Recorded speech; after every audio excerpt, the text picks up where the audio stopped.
para que empecemos con el foro jurídico y bienvenidos a todos.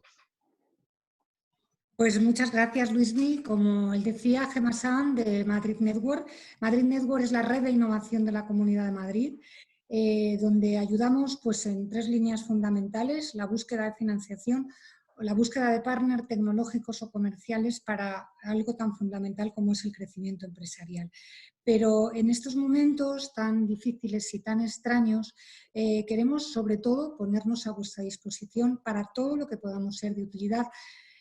Ya sabéis, porque ya muchos de los que estáis ahí sois habituales, que nosotros teníamos de forma habitual charlas presenciales donde compartíamos el conocimiento de los socios y donde creábamos sinergias. Bueno, pues vamos a seguir haciéndolo. Todo el equipo de Madrid Network está a disposición. Vamos a seguir con estas webinars intentando aportar todo lo que tenemos, todo lo que sabemos y todo lo que nos podemos ayudar en estos momentos tan difíciles. Y bueno, pues la actividad de hoy lo que hemos pretendido es hacer un poco balance y poner un poco ordenado todos esos decretos que desde el día 12 de marzo está tomando el Gobierno y que afectan pues, tanto a temas sanitarios como a temas de libertades esenciales, como es pues, la libertad de las personas y luego pues, a nuestras empresas, que es un tema que nos tiene también tremendamente preocupados a todos. Como os he dicho, la semana que viene seguiremos con varias actividades. Estad, por favor, todos atentos un poco a las actividades que os interesen y conectaros. Y también, como he dicho, para los que os habéis conectado ahora, nos gustaría que nos hicierais llegar a través del email comunicación@madridnetwork.org todos los temas que os puedan resultar de interés. Todo el equipo de Madrid Network está a vuestra disposición. Seguimos trabajando todos los días para poder aportar ese granito de arena y para que las empresas madrileñas, después de esto, sigan también creciendo y sigan siendo un poco la punta de lanza de nuestro país. Bueno, pues ya me callo y voy a presentar al verdadero protagonista de hoy, que nos va a poner un poco de orden en nuestra cabeza sobre estos temas legales que a veces pues, nos complican un poco a todos. Él es Fran Iniesto. Es socio director de práctica de Derecho Tributario de la Oficina de Madrid del despacho de Cremades Calvo Sotelo. Yo creo que todos los que vivimos en Madrid, todos los que también un poco a nivel internacional ya conocéis esta firma, que ya lleva años. Cremades Calvo Sotelo es una de las firmas punteras de nuestro país. Fran ha asesorado fiscalmente a operaciones y fusiones y adquisiciones de inversores nacionales e internacionales.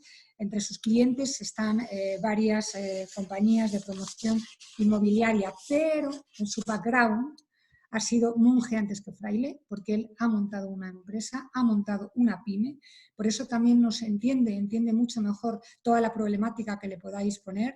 Él montó una boutique en Madrid y ahí también adquirió experiencia pues, de otro tipo de intangibles que no tienen a lo mejor y que no tienen las grandes compañías, marketing, marca personal. Bueno, él ha ayudado a poner los zapatos seguro a muchos empresarios y hoy pues desde, bueno, pues todo eso que ya lleva estudiado durante muchos días nos va a hablar sobre todas estas nuevas normas y decretos jurídicos del Gobierno.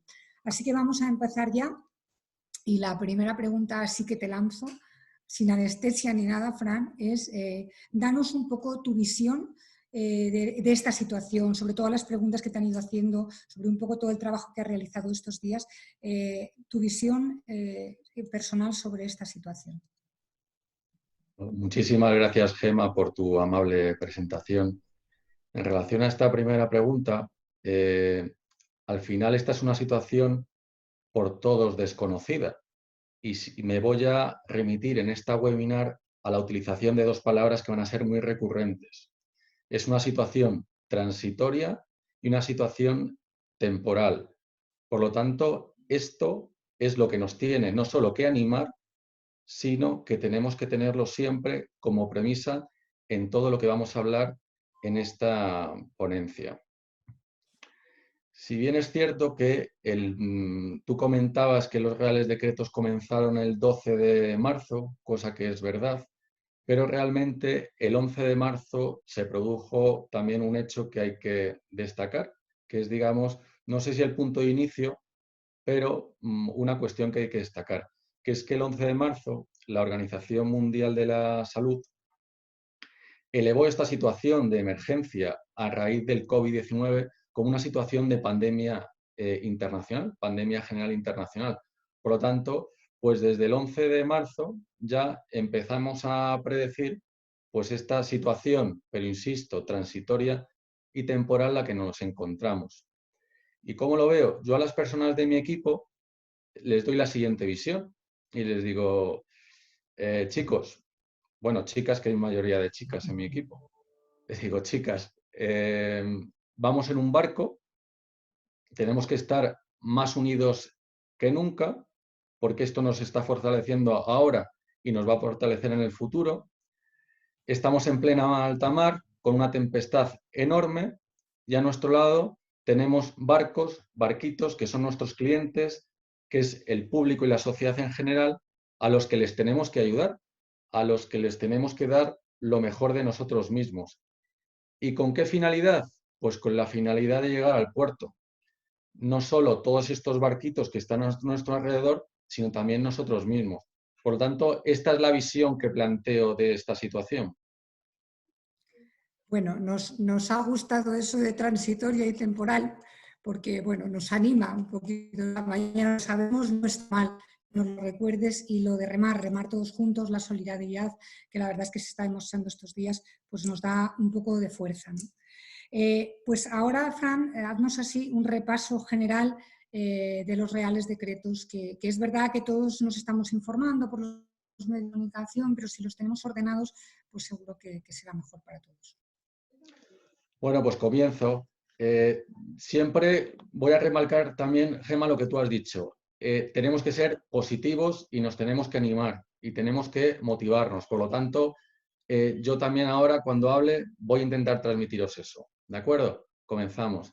El primer Real Decreto que sale, pues es el 12 de marzo, donde se adaptan medidas urgentes por el impacto económico de este COVID-19. ¿Qué medidas? Pues medidas de refuerzo en el ámbito sanitario, medidas de apoyo a las familias, medidas de apoyo en el sector turismo, medidas de apoyo en el sector financiero, y aquí es donde se introducen las primeras medidas fiscales. Y luego también medidas para la gestión eficiente de las administraciones públicas. Luego, el 13 de marzo, ya la Comunidad de Madrid, a través de una orden de la Consejería de Sanidad, ya acordó la suspensión de la actividad comercial minorista en todo el territorio de la Comunidad de Madrid, a excepción de los establecimientos comerciales minoristas de alimentación y productos de primera necesidad. Luego nos acordaremos del famoso sábado, 14 de marzo, donde ya todos estábamos en nuestras casas ese fin de semana y de repente, bueno, pues escuchamos a nuestro presidente pues hablar con seriedad ya sobre este tema, ¿no? Yo creo que fue la primera aparición pública donde empezó a hablar con seriedad de este tema. Y en este Real Decreto de 14 de marzo, ¿qué medidas hubo? Bueno, pues empezamos a leer y previamente escuchar al presidente las limitaciones a la libertad de circulación de las personas, que realmente esto era algo totalmente desconocido, pues los mayores ya se remontaban a la época de la Guerra Civil. Luego, pues se introdujeron también medidas de contención en el ámbito educativo y de la formación. También se introdujeron medidas de contención en el ámbito de la actividad comercial, equipamientos culturales, establecimientos, actividades recreativas, actividades de hostelería y restauración, otras adicionales. Esto, digamos, que era la continuación de lo que ya la Comunidad de Madrid había hecho el día anterior, que es suspender determinadas actividades, y en este Real Decreto se incluyen una serie de actividades que deben estar suspendidas a consecuencia de esta situación, que también pues, es el punto de partida de otras muchas medidas. También se introducen medidas en materia de transporte, medidas para garantizar el abastecimiento alimentario, porque claro, ya se prevé que esto va a durar y si tenemos que estar en nuestras casas, pues hay una serie de necesidades básicas que el gobierno tiene que ser capaz de proveernos. También en la garantía en el suministro eléctrico, los productos derivados del petróleo y el gas natural. Y luego, a través de disposiciones adicionales, pues empieza a introducir una serie de suspensiones de los plazos procesales, suspensión de los plazos administrativos, suspensión de los plazos de prescripción y caducidad. Por tanto, a partir ya del 14 de marzo, ya, bueno, a través de esta serie de medidas, ya empezamos a meternos en el ambiente y ya vemos que la gravedad de la situación. Pero posteriormente, a mi modo de ver, hay también otro Real Decreto, que es el que se publicó el 18 de marzo, que esto ya son líneas de actuación y líneas de acción. Líneas de actuación y de acción basadas en tres puntos principales. El primero es reforzar la protección de los trabajadores, de las familias y de los colectivos más desfavorecidos y vulnerables. El segundo, apoyar la continuidad en la actividad productiva, porque tenemos que apoyar la actividad productiva de nuestras empresas. ¿Y qué tenemos que apoyar también? El mantenimiento del empleo. Y por último, pero para mí y creo que para todos es muy importante, hay que reforzar la lucha contra la enfermedad, porque no nos olvidemos que no nos libraremos de esta pandemia hasta que salga una vacuna. Por lo tanto, aquí el gobierno pues, ha tenido que realizar una inversión bastante importante en I+D+I. Y esto, a mi modo de ver, pues es un pequeño resumen de los reales decretos que han salido y, bueno, y que seguro que seguirán saliendo más reales decretos. Una pregunta que me viene a la mente. Tú dices que el tema de las actividades que se prohíben o no depende del gobierno o de la Comunidad de Madrid, porque me dices el 14 de marzo la Comunidad de Madrid dijo que había una serie de actividades que se suspendían, pero ayer yo escuché al alcalde sobre el tema de la construcción, que él quería que en Madrid se pararan las obras, pero que tenía que venir del decreto del gobierno, y no sé si te he entendido que las comunidades autónomas también tienen cierta autonomía para ello. Lo que he transmitido y he dicho es que el 13 de marzo ya la propia Comunidad de Madrid suspendió una serie de actividades y esas mismas actividades se recogieron en el Real Decreto del 14 de marzo. El sector de la construcción, que si queréis yo puedo hablaros mucho porque muchos de mis clientes son constructoras y promotoras, es una actividad estatal.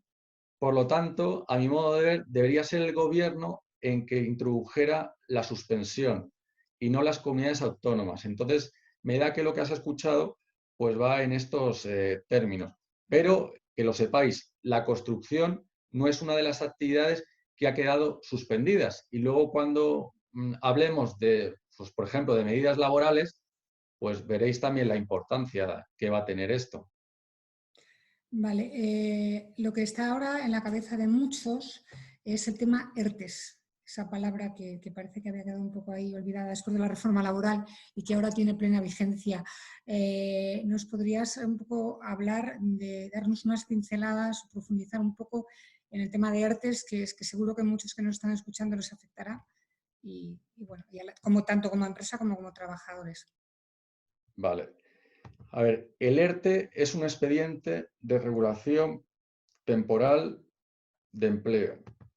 El ERTE, que disculpadme que no soy un especialista en laboral, entonces voy a tratar de explicarlo de la mejor forma que sé, aunque sí que es cierto que me he tenido que poner las pilas. Como decía, el ERTE es una figura que ya existía con anterioridad a 18 de marzo.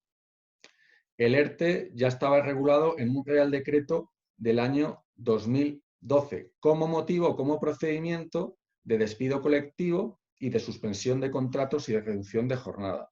Por lo tanto, este instrumento es un procedimiento que tiene toda empresa cuando, como consecuencia de causas económicas, técnicas, organizativas o de producción, tengan que suspender temporalmente la totalidad o parte de su actividad, con la consiguiente suspensión de los contratos de trabajo o la reducción temporal de la jornada de trabajo a las personas trabajadoras de la empresa.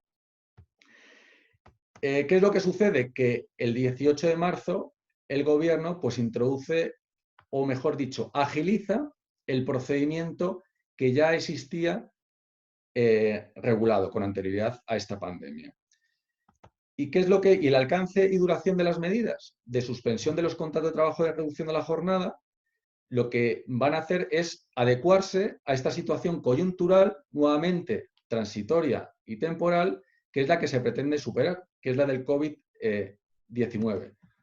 Por lo tanto, al ser una medida temporal, la empresa no tiene que abonar ninguna indemnización a las personas trabajadoras afectadas, sin perjuicio, evidentemente, del derecho de estas a percibir las prestaciones de desempleo correspondientes. Por lo tanto, a través del ERTE no se va a despedir a nadie.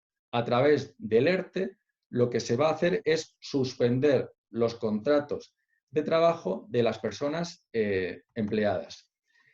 Y aquí se plantean dos tipos de ERTEs. El ERTE por causa mayor y el ERTE por causas económicas, técnicas, organizativas y producción. Y con dos procedimientos totalmente distintos. Entonces, a través de este Real Decreto del 18 de marzo, lo que se pretende es agilizar el ERTE por fuerza mayor, porque por todos es conocido que el COVID-19 es una causa de fuerza mayor. Por lo tanto, ¿qué es lo que nosotros recomendamos a las compañías? Pues recomendamos a las compañías que soliciten el ERTE por fuerza mayor. Pero ¿qué es lo que sucede? Y esto es lo importante. Y ahí, Gemma, voy a hablar del tema, por ejemplo, de la construcción. Pues que para solicitar un ERTE por fuerza mayor, que tiene muchas más ventajas que el ERTE por causas económicas, técnicas, organizativas o de producción. ¿Y por qué tiene más ventajas? Por ejemplo, el carácter retroactivo. Si lo solicitamos hoy, 26 de marzo, produce los efectos desde el día 14 de marzo, con todas las bondades que todo conlleva para el empresario. Si lo hacemos por fuerza mayor, a las compañías de menos de 50 trabajadores se les exonera el 100% del pago de las cuotas a la Seguridad Social, y aquellas que tengan más de 50 empleados tendrán que pagar un 75%. Y de igual manera, el procedimiento es muchísimo más ágil. Hay que comunicarlo a los trabajadores y la autoridad laboral dispone de 5 días para admitir o no el ERTE por fuerza mayor. Sin embargo, si nos vamos y por fuerza mayor simplemente hay que hacer un pequeño informe a instancia de parte donde transmitamos pues cuáles son los motivos de fuerza mayor que llevan a las compañías a suspender. Mientras que nos vamos a solicitar un ERTE por causas económicas, técnicas, organizativas y producción, el procedimiento es mucho más tedioso y no tiene efectos retroactivos, sino tiene efectos desde que finalmente se comunica a la autoridad laboral. Y digo desde que finalmente. ¿Por qué? Porque a través de este otro procedimiento, por causas productivas, si la compañía no tiene un representante de trabajadores, hay que nombrar una comisión dentro de la compañía. Y a esa comisión la autoridad laboral se le va a invitar a un periodo de consultas y les va a preguntar, oiga, ¿ustedes están de acuerdo con que se les suspenda los contratos de trabajo? Y esta comisión podrá decir sí o no. Y por lo tanto, si dice que no, se podría alargar el proceso. Y luego también es gravoso para las compañías porque en este tipo de procedimientos es necesario un informe de un experto independiente. Por lo tanto, volviendo al ERTE por fuerza mayor, claro, me encantaría poder asegurar que el 100% de las compañías van a poder ir por esta vía, pero desgraciadamente os tengo que decir que no. ¿Qué compañías van a poder ir por esta vía? Pues aquellas compañías cuya actividad quedó suspendida a través del Real Decreto de 14 de marzo, todas esas actividades sí que podrán ir por la vía de la fuerza mayor, es decir, museos, archivos, bibliotecas, monumentos, espectáculos públicos, esparcimiento y diversión, café, circos, locales de exhibiciones, restaurantes, locales asimilables, locales culturales, artísticos, en definitiva, todos los que enumera el anexo del 14 de marzo. Y luego podríamos introducir, y digo podríamos introducir en estos supuestos de fuerza mayor, pues aquellas actividades que tengan establecimientos abiertos al público, como podría ser, y eso yo ya he presentado un ERTE de una inmobiliaria, como podría ser el caso de las inmobiliarias, que tienen establecimientos abiertos al público. Pero a la pregunta, ¿y una constructora? ¿Una constructora podría iniciar un ERTE por fuerza mayor? Bueno, yo desde el punto de vista práctico lo voy a iniciar. Ahora bien, al cliente que le he transmitido, no tengo la seguridad 100% de que nos lo vayan a admitir. ¿Por qué? Porque no es una de las actividades que ha quedado suspendida como consecuencia del Real Decreto. Por lo tanto, hay muchas actividades que, aunque nos gustaría ir por la causa de fuerza mayor, desgraciadamente no vamos a poder ir por esa causa, sino que vamos a tener que ir por la causa de motivos técnicos, organizativos y de producción. Por lo tanto, hay que barajar muy bien a la hora de presentar un ERTE, que evidentemente lo pueden presentar todas las compañías, cuál es la mejor vía para presentarlo. Dentro de las dos opciones que os he planteado, evidentemente ir por el supuesto de fuerza mayor es mucho más beneficioso para las compañías y también para los empleados. Básicamente porque es mucho más ágil. Oye, ¿y se puede presentar un ERTE por fuerza mayor que agrupe medidas de suspensión de trabajo y reducción de la jornada? Sí, porque se prevé que se puedan compatibilizar, suspender el contrato de trabajo y reducir la jornada. Y entonces, a efectos prácticos, ¿esto cómo se traduce? Pues bien, en aquellos casos en los que la empresa reduzca la jornada, la compañía deberá pagar a los empleados por el número de horas efectivamente trabajadas, y por la parte en la que se haya suspendido los contratos de trabajo, será el SEPE, el Servicio Público de Empleo, el que pagará las nóminas de los empleados. En cuanto al procedimiento, pues el procedimiento para presentar un ERTE también es relativamente sencillo. Hay que hacerlo pues a través de la sede electrónica del Ministerio de Trabajo y Economía Social. Oye, Fran, es que nosotros somos una pyme, pero muy pyme, y es que no tenemos certificado electrónico con el que presentarlo de forma telemática. Bueno, pues en estos casos, ¿qué es lo que tenéis que hacer? Pues hay un email del Ministerio de Trabajo al que tendréis que enviar este email. Si alguno me lo pide, se lo doy, contactar con el Ministerio y a partir de ahí el propio Ministerio le dirá cómo tiene que formularlo. Por lo tanto, esta yo creo que se ha convertido en la medida estrella de este Real Decreto. Y esto pues es algo que a día de hoy está siendo objeto de innumerables consultas que nos están llegando al despacho. Por lo tanto, espero haberos dado las pinceladas más importantes de lo que es un ERTE y cómo se hace, y bueno, pues veréis que tiene también su complejidad. Y no sabemos la autoridad laboral, que eso es lo más importante, cómo va a reaccionar.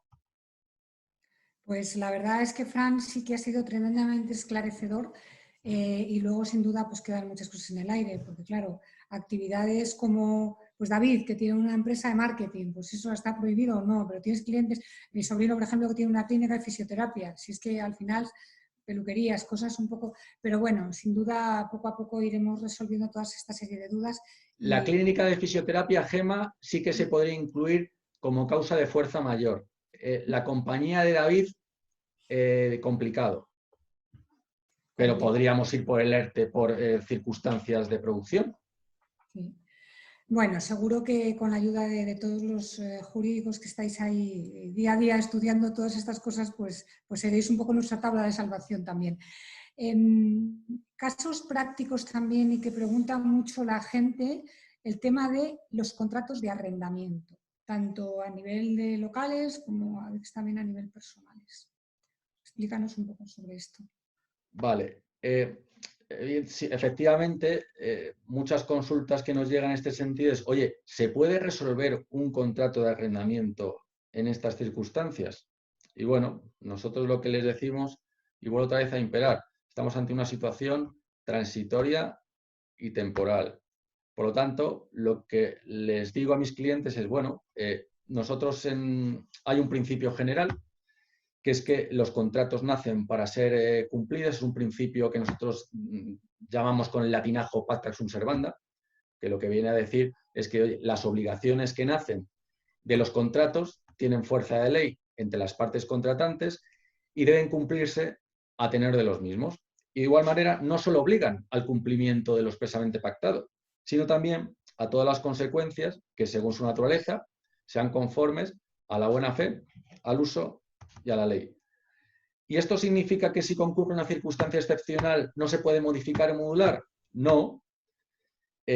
Como veremos a continuación, si hay una circunstancia o una excepción que hace que debe imperar una causa particular, restrictiva y justificativa, pues habrá en ciertos casos que esa causa restrictiva pueda primar sobre este principio general de que los contratos nacen para ser cumplidos. Pero ¿qué es lo que sucede si en el contrato de arrendamiento se ha previsto una cláusula específica para el COVID-19? Bueno, pues lo que les digo es, bueno, en aquellas mentes lúcidas, que yo creo que serán en torno al 1%, que en el contrato de arrendamiento hayan previsto una situación como la que actualmente acontece, lo que tenemos que hacer es cumplir lo que dice el contrato, cumplir lo que hemos regulado contractualmente. Por lo tanto, no nos podemos saltar ese principio general. Pero en aquellas otras mentes, que serán aproximadamente el 99%, que en el contrato de arrendamiento no hayan previsto una situación como la que acontece, entonces, en este caso, sí que podríamos acudir a otra serie de elementos como para poder resolver, modificar, modular, etcétera, pues un contrato de arrendamiento. ¿Y qué motivo puede haber? Pues la fuerza mayor. La fuerza mayor como excepción a la responsabilidad en el cumplimiento de alguna obligación contractual. Claro, para la fuerza mayor nos tenemos que referir al Código Civil, que viene a decir en uno de los artículos, en el 1105, que nadie responderá de aquellos sucesos que no hubieran podido preverse o que previstos fueran de todo inevitable. Claro, de este modo, pues se prevé la liberación de la obligación en el caso de que se produzca pues, una imposibilidad sobrevenida, que de cumplirse un acontecimiento extraordinario o imprevisible que haga que no pueda cumplirse el contrato. Oye, ¿y el COVID-19 es una situación de fuerza mayor? Pues evidentemente sí, claro que es una situación de fuerza mayor. Pero, como he dicho, el principio general prima sobre una especialidad. Entonces hay que ver qué es lo que ha dicho la jurisprudencia sobre estas causas de fuerza mayor. Y la jurisprudencia lo que ha declarado es que, claro, la fuerza mayor pues puede servir para librarse del cumplimiento de las obligaciones denominadas de dar una cosa, de hacer o no hacer. Por ejemplo, ejecutar una obra. Ejecutar una obra es una obligación de hacer y, por lo tanto, si hubiera una causa excepcional en un contrato de ejecución de obra, pues podríamos suspender el contrato o ya veríamos si podemos resolverlo. Pero ¿qué es lo que sucede con los contratos de arrendamiento? Los contratos de arrendamiento, de lo que se dimana de ellos son de obligaciones pecuniarias. Es una obligación de pagar una renta. Por lo tanto, ni es una obligación de dar una cosa, ni es una obligación de hacer, y no es una obligación de no hacer, sino que surge una obligación pecuniaria de pagar una renta. ¿Y qué es lo que sucede en estos casos? Pues que en estos casos el Tribunal Supremo lo que te viene a decir es que en el caso de obligaciones pecuniarias, pues usted no puede utilizar una causa de fuerza mayor para resolver el contrato. Por lo tanto, la fuerza mayor en un contrato de arrendamiento no la podemos utilizar si nuestro objetivo es resolverlo. ¿Hay más medidas? Sí. Hay una posible acción que se denomina, y disculpadme la palabrita, que es una cláusula que se llama rebus sic stantibus. esta cláusula de rebus sic stantibus no está prevista en nuestro Código Civil, en nuestra normativa española, sino que está prevista en el mundo anglosajón. Y esta construcción jurídica, que no está reconocida aquí en España, pues ha sido creada por la doctrina y la jurisprudencia sobre la base del principio de equidad en las relaciones contractuales. Entonces, ¿qué es lo que quiere decir? Pues bueno, esta cláusula de rebus sic stantibus lo que supone es que los contratantes pueden librarse del cumplimiento de sus obligaciones, obtener la modificación de su contenido, pues cuando se produzcan circunstancias o situaciones sobrevenidas y que evidentemente no hubieran podido conocerse en el momento de su celebración, y que esas circunstancias sobrevenidas, en el caso de que, digamos, que alguna de las partes pretenda cumplir el contrato, pues claro, pues devenga extraordinariamente oneroso, extraordinariamente gravoso para aquella parte que pretenda cumplirlo. Por lo tanto, esta doctrina pues sí que podría ser utilizada en algunos supuestos para solicitar la resolución del contrato. Pero como digo, si esta situación es nueva para nosotros, también es nueva para los tribunales. Y si alguno me pregunta, Fran, ¿cuál es tu opinión? ¿Qué crees que lo van a decir los jueces y tribunales al respecto? Bueno, pues si me hacéis que saque la bola de cristal, vuelvo otra vez a mencionar las dos palabras que he dicho al inicio. Esto, afortunadamente, es algo transitorio y temporal. Por lo tanto, mi opinión es que los jueces, a la hora de fallar, van a tener en cuenta la transitoriedad y temporalidad del COVID-19. Y en mi opinión, yo creo que esta doctrina anglosajona no va a ser utilizada por los jueces y tribunales para resolver un contrato. ¿Por qué? Porque si es una medida temporal y transitoria, lo que, a mi entender, van a fallar es en encontrar este tipo de medidas más temporales y transitorias, como puede ser una modulación en el importe de la renta, como puede ser una suspensión en el pago de la renta, pero a mi modo de ver, y esto es mi opinión, no se va a poder utilizar también esta doctrina para resolver un contrato de arrendamiento. Fran, entonces, ¿qué hacemos? Bueno, ¿qué es lo que mi recomendación? Yo como abogado, oye, si se produce el impago de una renta, yo os digo y os asesoro cómo tenéis que hacerlo.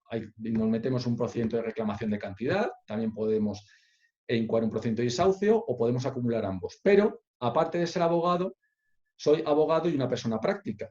Y entonces, en estos momentos también es donde se demuestra que tenemos que ser prácticos y tenemos que tener voluntad. Tenemos que tener voluntad de entendimiento. Por eso cuando os decía que tenemos que ayudar a los barquitos que tenemos a nuestro alrededor, esto significa que todas las partes tenemos que estar más unidas que nunca. Y por lo tanto, lo que tenemos que acudir es a la mediación. Tenemos que ayudar a la otra parte. Y es un poco mi objetivo, mediar y que nunca lleguemos a interponer un procedimiento judicial. ¿Que lo podemos hacer? Sí, pero hay que tener en cuenta que esto es una situación temporal y transitoria. Por lo tanto, lo que yo llamo e impero siempre es al sentido común de las partes, en este caso. Pues gracias, Fran, porque efectivamente son situaciones, imagino, excepcionales y como tal se tratarán. Vamos, lo que sí quiero es que os vayáis animando. Ahí hay un chat que veréis en la aplicación para que nos vayáis lanzando las preguntas. Luego Alejandro seleccionará las preguntas más comunes para que las pueda contestar Fran, pero se nos va acabando el tiempo y aunque yo sé que ser adivino en estos momentos es complicado, y que dar una situación y dar un poco un resumen de la situación bien, pero un pronóstico sobre la situación es complicado, pero bueno, desde tu conocimiento, tanto en tema jurídico como legal, como en tema económico y como del mundo de negocios, sí que me gustaría, y sé además, Fran, que eres una persona tremendamente positiva, pero a la vez realista y que pisas el mundo, dinos un poco tu bola de cristal, esa situación que probablemente en un mes, 2 meses, pues se pueda producir en España y en la economía mundial. Gracias. Esto es algo del positivismo que mis clientes últimamente me están diciendo. Fran, joder, queremos hablar contigo porque es que la verdad es que nos motivas muchísimo. Bueno, ¿qué es lo que pretendo transmitir? pues utilizar las dos palabras que he utilizado durante toda la webinar, que es algo transitorio y totalmente temporal. ¿Qué es lo que quiero ver de este horizonte? Evidentemente, si me preguntáis y saco la bola de cristal, ¿hasta cuándo va a durar esta situación? Pues evidentemente esto nadie lo puede saber. Pero lo que sí que podemos saber, y a mí me gustaría transmitir a todo el mundo, es que de esta situación estoy cada día más convencido que vamos a salir más reforzados y unidos que nunca. ¿Y por qué? Porque las formas de trabajar van a cambiar. Nos estamos encontrando con que las reuniones presenciales, pues a día de hoy, a pesar de que no se pueden tener, pero son totalmente ineficientes. Nos estamos encontrando con otras fórmulas para poder reunirnos mucho más eficientes, como por ejemplo a través de videoconferencias. ¿Y esto en qué va a incidir? Pues esto va a incidir en la productividad futura de las compañías, en muchos sectores, donde antes teníamos, digamos, tiempos ineficientes, ahora a través de esto seguro que va a haber tiempos muchísimo más eficientes. Y dentro de este reforzamiento que nos va a provocar esta situación a la que ahora nos encontramos, esto va a tener consecuencias positivas en el futuro. Es decir, esto no es como la crisis financiera que acabamos de pasar hace unos años, ¿no? Esto se está convirtiendo, es que la palabra crisis no me gusta utilizarla, por lo tanto se está convirtiendo en una situación transitoria en donde todos queremos trabajar y el trabajo existe y está ahí.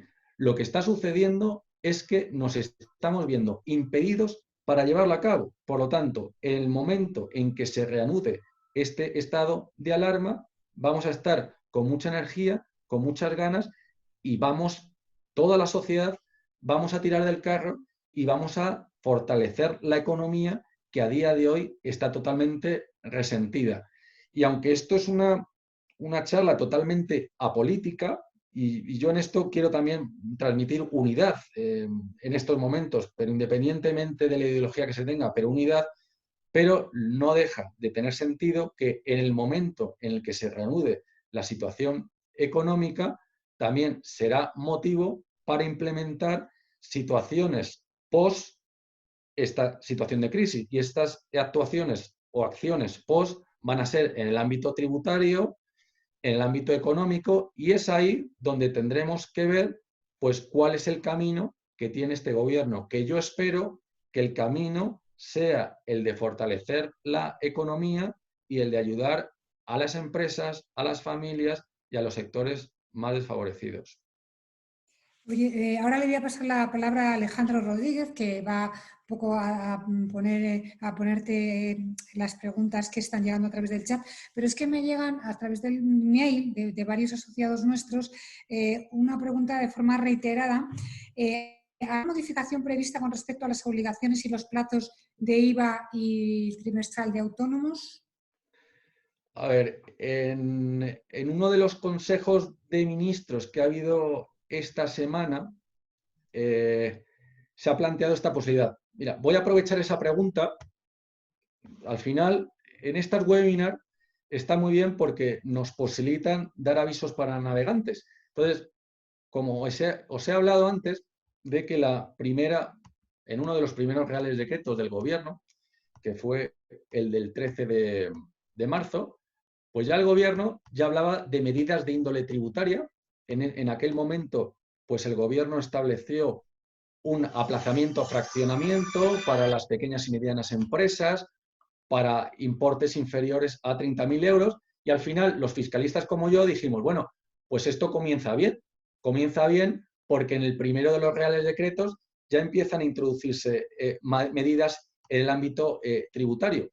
Pero, claro, sí que es cierto que en el Real Decreto de 18 de marzo pues se han establecido medidas en relación con procedimientos tributarios a la hora de alargar los plazos de los procedimientos, pero en relación a lo que tú me dices, oye, la vida fiscal continúa y nosotros los fiscalistas no se nos han paralizado de momento los impuestos y nada. Pero el aviso a navegantes que quiero dar es que, oye, es que esta medida de aplazar impuestos ya se ha tomado en Alemania, en Italia, en Austria, en Bélgica, en Portugal, Finlandia, Grecia, Luxemburgo, Rumanía, Eslovaquia, Lituania, China, Rusia, Singapur, Australia, Nueva Zelanda, Indonesia, Malasia, Costa Rica, Ecuador, Moldavia, Filipinas y hasta en Bosnia y Herzegovina. Y lo que se echa en falta es que aquí en España se pudiera hacer lo mismo. En el Consejo de Ministros se planteó la posibilidad de aplazar los impuestos de este primer trimestre al segundo trimestre. Y de igual manera, no nos olvidemos que la campaña de IRPF empieza la próxima semana. Y la verdad es que, bueno, pues estamos reclamando al gobierno, yo que soy de la Asociación Española de Asesores Fiscales, le estamos reclamando al gobierno pues esta serie de medidas que os pido disculpas, pero ni en el día de ayer por la noche ni hoy por la mañana he tenido la oportunidad de acceder al Boletín Oficial del Estado. Entonces, yo espero que el gobierno acoja esta serie de medidas que le estamos planteando y sea capaz de aplazar los plazos, porque evidentemente es que las empresas, hay muchas compañías que no tienen para pagar y hablarles ahora, que ahora en abril tienen que presentar impuestos, pues están bastante preocupadas, la verdad. Pues sin duda lo esperas tú, lo esperamos todos y si ya muchos países han tomado esta medida, pues estamos llegando tarde, pero bueno, espero que se rectifique. Paso la palabra ya a Alejandro Rodríguez, que está controlando los chats para que te haga un poco las preguntas, ordene las preguntas y te las haga llegar. Y reitero la disposición de Madrid Network, reitero ese mail comunicación@madridnetwork.org para que nos hagáis llegar todos los temas que os puedan ser de actualidad y poder hacer webinars de este tipo. Y agradezco de verdad a Fran tu tiempo, tu claridad en la exposición y bueno, seguiremos contando contigo. Sácanos un huequecito para poder tener más charlas contigo. Muchas gracias. Eso siempre, Gemma. Gracias a ti por tu implicación. Buenos días, Francisco y Gemma. Muy Interesante tu charla. Te voy a ir transmitiendo las preguntas que están dejando nuestros oyentes en el videochat, ¿de acuerdo? Y bueno, aunque algunas parcialmente ya las he resuelto, vamos a intentar dar voz a todos los que podamos, ¿de acuerdo? Mira, José Luis Cervera desde Getafe nos hace la siguiente pregunta. Ellos han presentado ya un ERTE, ha transcurrido ya el plazo de 5 días hábiles y no tienen ningún tipo de contestación por parte de la Administración. Ellos entienden que hay un silencio administrativo positivo y que se puede llevar a cabo el ERTE. ¿Cuál es el siguiente paso que tendrían que dar ellos? Y cómo saben realmente si efectivamente el silencio administrativo es positivo. Esta pregunta la hace también un poco similar Katy Murier. A ver, vuelvo a reiterar, sin ser especialista en materia laboral, pero me he tenido que poner las pilas y efectivamente, en este caso, una vez transcurridos los 5 días, lo que se produce es un silencio administrativo positivo. ¿Esto qué quiere decir? Que se ha concedido el ERTE. Lo que me gustaría saber también qué tipo de actividad es, si es una de las actividades suspendidas y todo, para tener mayor claridad, pero lo que parece claro que es aquí hay un silencio administrativo positivo y, por lo tanto, concesión de ERTE. A partir de ahí, lo que tiene que hacer la empresa es ya comunicarlo a los trabajadores para que los trabajadores, a partir de una dirección de un enlace que ya se ha habilitado por parte del SEPE, del Servicio de Empleo del Servicio de Empleo que se llama SEPE, puedan ya solicitar las prestaciones por desempleo. Y lo que tiene que hacer la empresa, y esto es muy importante, porque antes se ha hablado que las compañías tienen una exoneración del 100% en la cuota empresarial y si tienen menos de 50 trabajadores y si tienen más de 50 trabajadores, un 75%. Bien, pues esta exoneración la tienen que solicitar. Muy importante.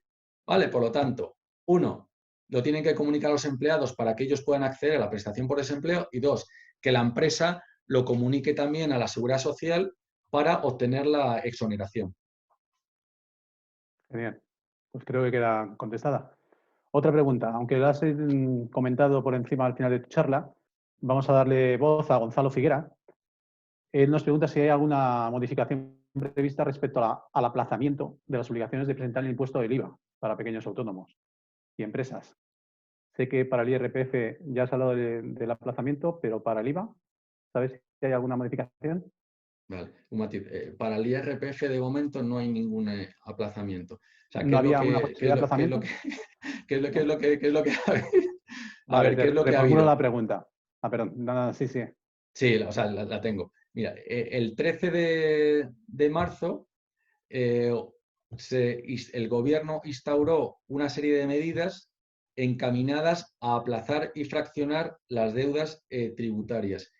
Y en esas deudas tributarias incluyó algunas que hasta la fecha eran inaplazables, como por ejemplo puede ser el IVA, puede ser las retenciones o los pagos fraccionados.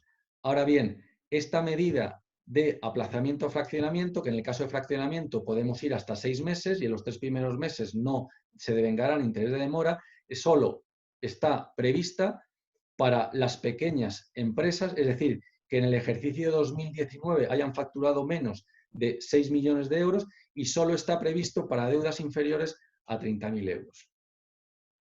Correcto. Muchas gracias.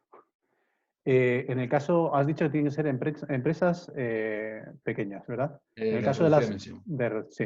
En el caso de las grandes empresas, Pues las grandes... aplazamiento. Nos lo A pregunta ver, Francisco Sánchez, de Modifase.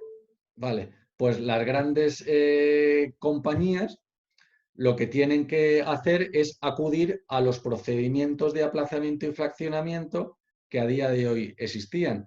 ¿Y por qué? Porque no hay ninguna medida para estas grandes empresas. Por lo tanto, lo que a día de hoy existía, se podrá seguir solicitando el aplazamiento y fraccionamiento. Lo que tienen que tener en cuenta que, por ejemplo, en el caso de las deudas tributarias que dice la ley general que son inaplazables, como puede ser el IVA, lo que tendrán que acreditar realmente que no han cobrado ese IVA. Hay una orden ministerial que si alguno de ellos quiere posteriormente contactar conmigo, yo se lo explico, donde se establece cuál es el procedimiento para estas compañías. Pero, por ejemplo, las grandes compañías, en el caso de retenciones y pagos fraccionados, pues lo seguirán teniendo mal porque estas deudas son inaplazables y para estas sí que no hay ningún procedimiento establecido. Genial. Vamos con otra pregunta. Emilio Bonilla nos pregunta que es propietario de una empresa de ingeniería. Una empresa de ingeniería.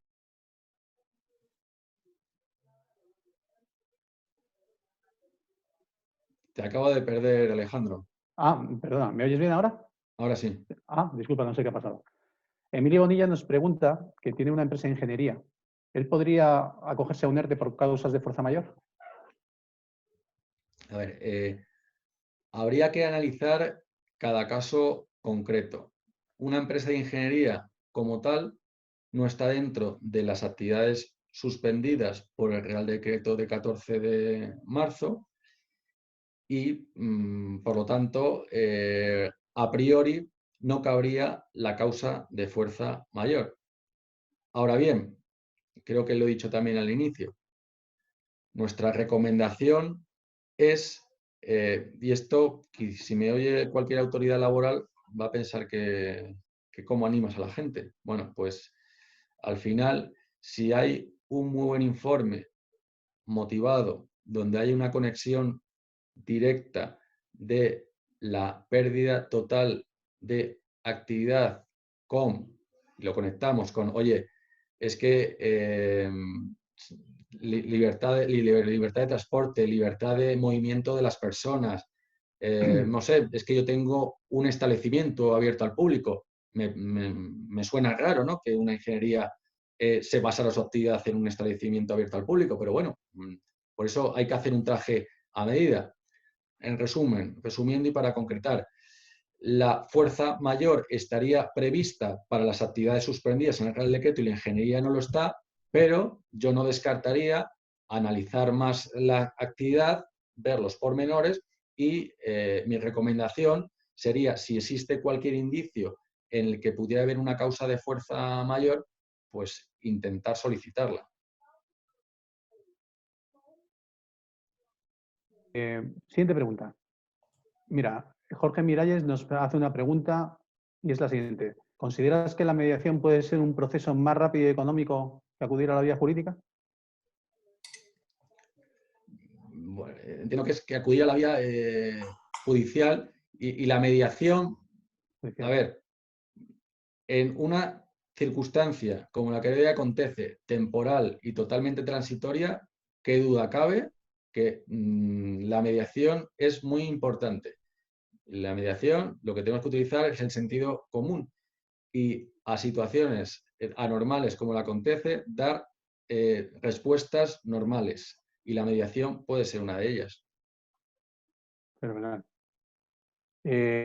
No tenemos más preguntas de momento por parte de nuestros seguidores. ¿Querrías recalcar?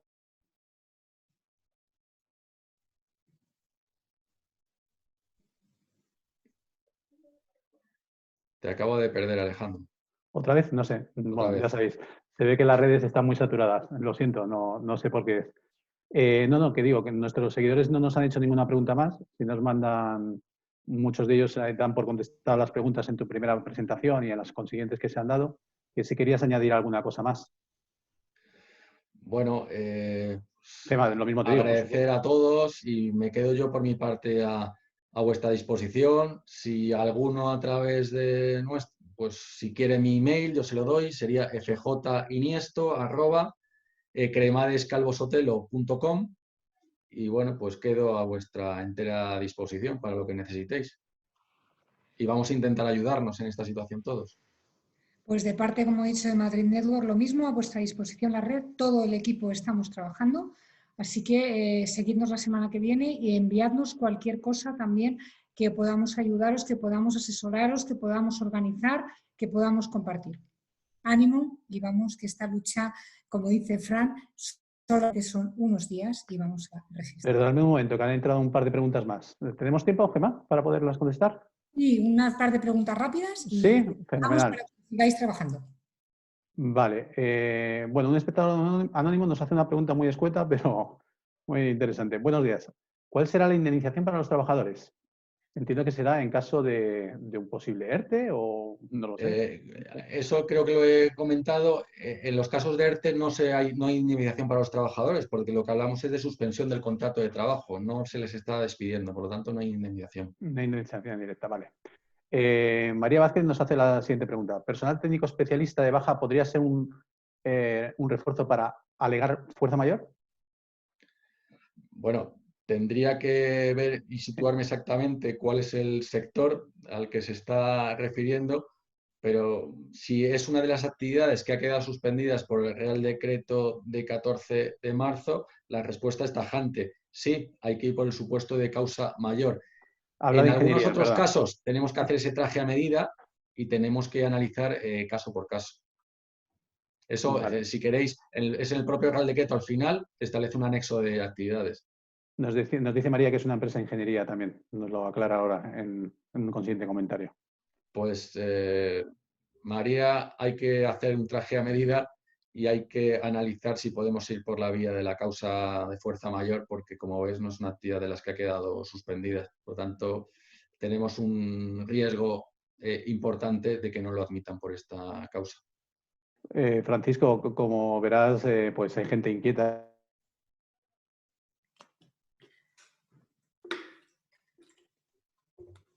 Te acabamos de perder otra vez. Bueno. A ver, otra vez. ¿Ahora? Ahora. No sé yo os oigo perfectamente.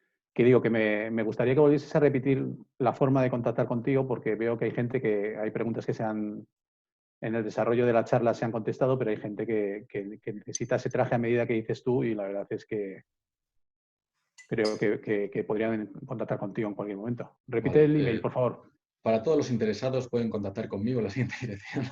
Es fjininiesto@cremadescalvosotelo.com.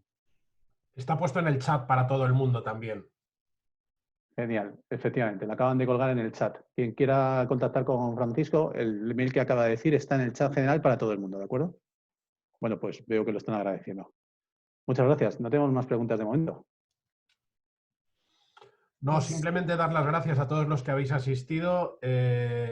Agradeceros además vuestra participación porque ha sido una participación interesante y creo que ha aportado bastantes soluciones nuestro amigo y experto Fran, además de daros su correo electrónico para algunas consultas.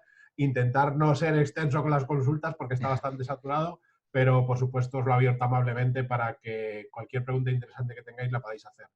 Deciros también que nos vemos la semana que viene con otro webinar, que entre medias iremos haciendo otros con Madrid Network, otros que irá haciendo Madrid Network en directo, al igual que iremos haciendo otros del Pro Business Place. El que esté interesado ya sabe cómo contactar tanto a Madrid Network como a Pro Business Place a través de nuestras webs. Y muchas gracias a todos por vuestra asistencia. Luis Miguel, ¿quieres añadir algo más?